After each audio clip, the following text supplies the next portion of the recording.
Coucou tout le monde, je suis ravie de vous retrouver sur ma chaîne pour ce nouvel épisode que j'ai voulu axer plus sur le sommeil, les causes de problèmes de sommeil. Il y a une cause qui revient très souvent, c'est le stress. C'est le stress, l'angoisse, l'anxiété. C'est vrai qu'aujourd'hui on vit une vie déjà trépidante, on n'arrête pas de la journée, on se pose pas ou on se pose pas longtemps quand on se pose. Et puis il y a plein de choses, il y a plein de problèmes qui nous submergent.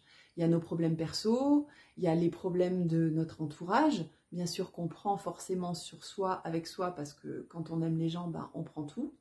Et puis il y a aussi les problèmes de la société, de l'humanité en général. Et si on a le malheur de regarder beaucoup la télé, ça nous rabâche sans arrêt, sans arrêt, sans arrêt les problèmes qui se passent dans le monde. Alors c'est pas facile à gérer tout ça, que ce soit émotionnellement, surtout avec les images qu'on peut voir, qui vraiment viennent toucher au niveau émotionnel très profond et qui nous marquent. Aussi au niveau intellectuel, c'est vrai que c'est très difficile aussi de faire la part des choses, de ne pas s'en sentir concerné par les problèmes qu'il peut y avoir quelque part d'autre dans le monde. Voilà. La chose, comme je dis toujours dans mon cabinet, c'est de se recentrer sur soi-même. Alors ça ne veut pas dire être égoïste et en avoir rien à foutre de ce qui se passe ailleurs, c'est vraiment se recentrer sur soi pour se dire ok, moi ça va, la santé ça va, le boulot ça va. Alors s'il y a des choses qui ne vont pas, évidemment on essaie de trouver des solutions, mais si ça va à peu près, ma foi, ok, déjà ça c'est bien. Les gens qu'on aime, bien sûr, s'ils vont à peu près bien, ok, c'est ok aussi. Donc déjà, c'est faire la part des choses. Essayer vraiment de se dire ce qui se passe dans le monde, est-ce que j'y peux quelque chose? Oui, non. Voilà, c'est vraiment essayer de faire le distinguo entre ce qui nous appartient et ce qui, sur les choses, les problèmes sur lesquels on peut agir, et puis ce qui, quelque part, nous touche mais ne nous appartient pas forcément parce que on n'y peut rien en fait, tout simplement. Et c'est pas égoïste de dire ça, hein, attention.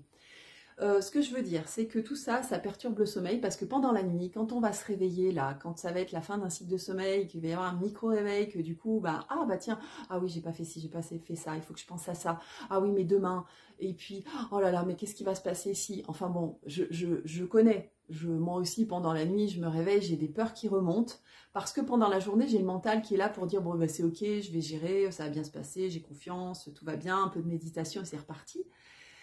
Et autant la nuit, parfois, ça submerge un peu toutes ces peurs. Donc, moi, je vous conseille en tant que naturo de vraiment peut-être vous aider, c'est ce que je fais moi aussi, par des fleurs de Bach. Les fleurs de Bach, ça va venir agir sur l'émotionnel, et l'émotionnel, c'est vraiment tout ce qu'on ressent. Quand il y a des peurs qui reviennent la nuit, quand le mental commence à tourner en boucle, moi, je vous conseille, avant de vous coucher, de prendre 3 gouttes de marronnier blanc, qui va agir sur le mental qui a tendance à faire tourner beaucoup, et de prendre 3 gouttes de soit de mimulus, soit de tremble. Voilà, c'est l'un ou l'autre, ou même les deux, ça peut être pas mal. Et ça va vraiment venir détendre, rassurer, on garde confiance, le mental se calme. Et si pendant la nuit, malgré tout, vous avez un réveil et que ça recommence à cogiter, vous en reprenez 3 gouttes de chaque. Donc marronnier blanc, tremble ou mimulus, n'importe, c'est pas important. Voilà, tout ça je vais vous le noter en barre d'infos juste dessous. Et puis respiration pendant la nuit, on respire avec le ventre et puis on essaie comme si par la respiration, par l'expiration, on évacuait les tensions. Parce qu'en fait, la nuit, le cerveau, il fait son tri.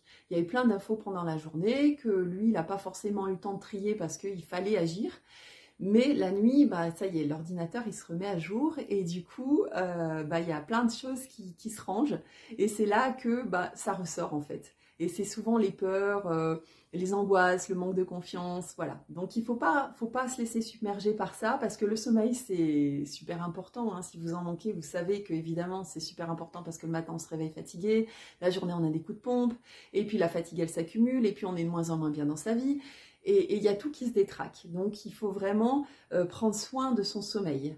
Donc, on sait, faut éviter les écrans avant de se coucher, surtout les films un petit peu qui ont tendance à être un peu dans la guerre ou des trucs un peu d'action, voilà.